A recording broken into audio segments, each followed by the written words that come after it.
Let's get focused. Brad, good morning. Good morning. How the tables have turned. I know. I like this.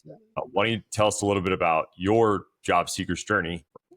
In 2024, I got recruited to come to a oil and gas consulting firm here out of Oklahoma City. I absolutely loved that company. I thought I found the company that I was going to be at the rest of my career. I loved what we were doing. I loved the people. The culture was something I had never been a part of. It was very employee focused, very family focused. They really wanted you to focus on time management and work-life balance and all of those things. I thought I was going to be there for a long time. And then all of a sudden, on September 5th, 2024, I got one of those ominous meeting invites with no real topic. Yeah. And wasn't expecting that to turn into what it was, but it was basically one of those meetings that says today is your last day. Mm-hmm. And I wasn't really given an explanation of why.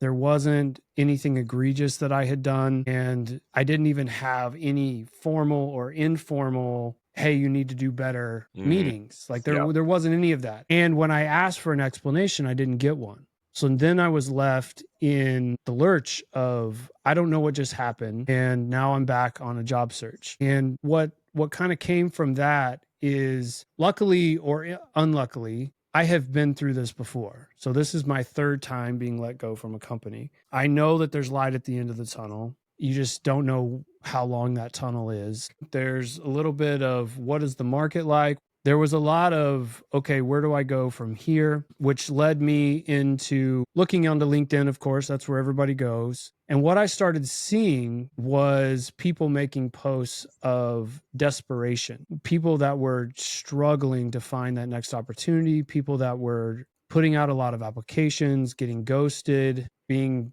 desperate and discouraged. And so I started a podcast to kind of chronicle the journey of the transition, knowing that I'm not an expert in any of it, but I was going to talk to people who were. And the fact that I'm going through it myself kind of puts a little bit of familiarity. So I started that in January while I was doing the search and applying and doing all the things that we'll talk about. It's an interesting journey to say the least, but there's a lot that I've learned through the guests that I've had on the podcast, including yourself, that has helped me try to help others going through the transition period. That's wild. I mean, a full year, that's especially when it's not anticipated. I'm sure that you weren't like, okay, cool, I'll take the next year off, right. and just, relax. It's been a continuous effort to, kind of reflect on what happened and try to reassess, and then to come up with some sort of plan of action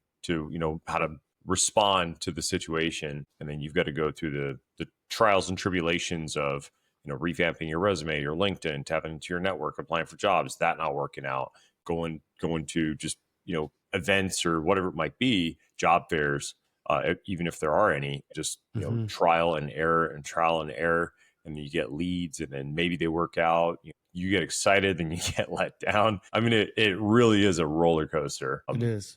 Just to get to, or it can be, just to get to, the next position. So, that leads us into the second portion of transitioning. And what was your rebound like? What did that look like, for you when, okay, you got let go, you go home, you tell your friends, you tell your family, you tell everybody like, hey, I'm dealing with this thing now. I'm in this situation, I'm just going to kind of deal with this and figure it out. So what was your rebound like? I heard about this book, and I can't remember the name of it right off the bat, but one of the first guests that I had on the podcast told me that there's a book out there that says just underneath the loss of a loved one is the loss of a job in terms of trauma for people.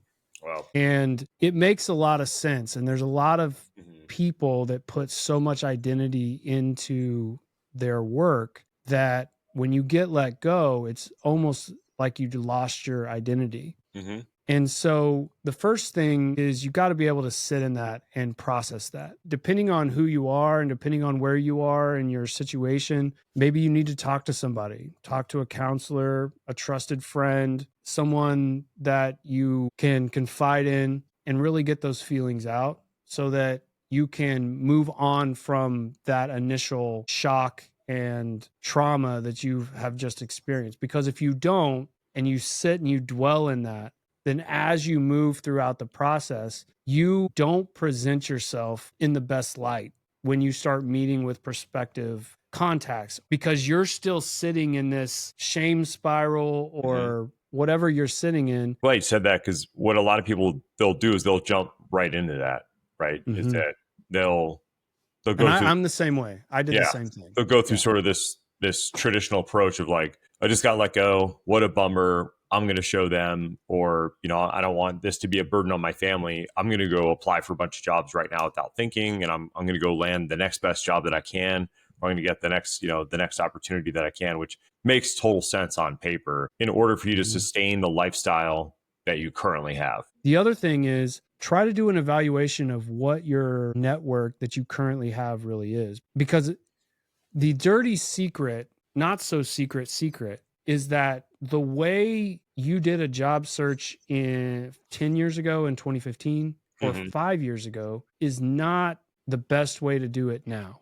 Because 10 years ago, if a job was posted on LinkedIn, you could apply to it. You would probably get some sort of response. Now it's like nowadays overwhelmed. Yeah. Nowadays, if you look at jobs on LinkedIn, within an hour, maybe two, it already says there's over 100. And that's just where it caps it to where it tells you they're probably at 300-400 applications already.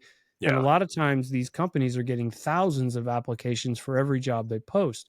So if all you're doing is sending your application, you're literally playing the lottery. It's funny that you say that because, going from transitions and then like prepping and planning, coming up with a plan, looking at what your options are, assessing your previous job, your future job, and then talking about applications. It's almost like you have to move suddenly. It's almost like you graduated college, you landed this great job, and you're like, you know what? No more apartments. I'm gonna rent a house, and then you get a couple of cars, you buy a bunch of furniture. Maybe you're renting a house in some place where, you can afford a larger home. And then all of a sudden the homeowner says, hey, I decided to sell or whatever it might be, and you're like, oh no. And you're stuck in this paradigm shift where you now have to pivot and you have to reassess everything about your lifestyle and what you're doing. And, like, where am I going to move? Like, number one, where am I going to live? Like, who can I reach out to? And can I go crash on someone's sofa and just stuff all my stuff in a storage unit? But at the end of the day, so that's kind of that rebound of the termination or being let go, or, the industry downsizing, whatever it might be. It's like, okay, how am I going to essentially survive and support myself over the next couple of weeks or months? And then after that, really beginning that assessment and planning with, where do I want to live? Where do I want to move to? Do I really need all this stuff that I've accumulated, or can I downsize? Is it time to downsize? Would I be better off living someplace else? Like, why do I even live here? Or did I just move here because this is the location that I got a job after college? Maybe I don't even want to live here. Maybe I'm more of a beach person, mountain person, etc. It's funny that you say that, especially when you look at applications, because then going along that same process, and what I'm gathering is, you should assess your current previous situation where you're at, really write down your goals and what you want, right? So what are your non-negotiables, right? So with that whole planning phase, avoid the rebound, number one, and avoid just running right back out into the job market, really deal with it, and then enter into sort of a preparatory phase for planning, right? Really starting to come up with that plan of like, okay, this is now where I've decided to move to, or this is the direction that I want to go. And then you can actually start looking at preparing. Yeah. And I think this is an important part of when you start assessing yourself, is understanding that you're not the expert in your position. There's always new things that you can learn. There's always new techniques that you can learn to better yourself. And you have an opportunity to invest in yourself when you have this time off.